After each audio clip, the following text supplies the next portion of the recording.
Now more of what's hot. Again, Tracy Johnson's here in studio with us. She's from Tempo, Milwaukee. Jeff Wagner from News Radio 620 WTMJ is on the other side of the building. They are 50, fabulous, and single, according to new research out of Bowling Green State University. 1 in 4 people getting divorced today are 50 and older. This trend has been dubbed the Gray Divorce Revolution. These are people that have been married, what, 20? And they're fed up 30 with it. years in some cases.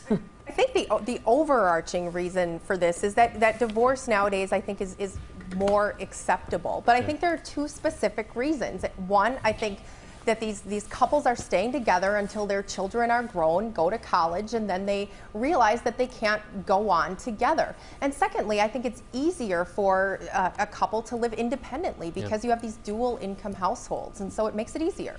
Right, although I think a lot of the people find that they go through the divorce and their financial situation isn't quite what they thought it would have been. But I agree with you. First of all, there's not the stigma. Secondly, maybe it's a situation where people are living longer. You've had folks that have been in an unhappy relationship. The kids are now gone. They're sitting there saying, hey, I'm going to live another 25, 30 years, whatever.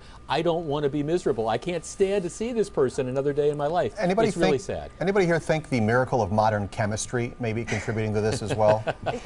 You mean like the Viagra stuff, you know? Your word, not mine. Yeah, you leave it to Steve to bring that up. Yeah, well, But no, I think there is something to that. I mean, people. It's Facebook's fault. Yeah, but people are social longer, and I mean, 50 is no longer the age where you retire to go and die. I mean, you're still. No, 50 is different than what it used to be. I mean, you look at 50 and you don't think, oh my gosh, that person's so old. That's really good to hear from. Trust me, as the one person on this crew who is 50, that might be really well to hear. You know how opinions have changed. Yeah. You know And of course, like Steve says, you got the Viagra, so what the heck, huh? You know, and the Facebook. You know who's 50? I know what you're getting at. Tom Cruise. Let's talk about this divorce as well. Tom Cruise, Katie Holmes. Tom, of course, a member of the Church of Scientology. Now some media outlets are reporting the church matched up these two, meaning Katie Holmes auditioned for her role as wife. The New York Post even writes that Holmes signed a 5-year contract in the marriage. I mean, I don't know if it was so much of an audition. I mean, when you're Tom Cruise, you can't go to a bar and find your wife. You can't go on Match.com. It's different.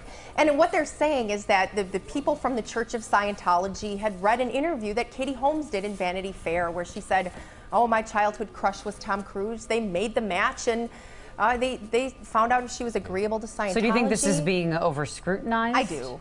I do. Here's all you need to know. He left Nicole Kidman. I mean, that should have been the test. Katie Holmes should have been smart enough to know she wanted nothing to do with the guy.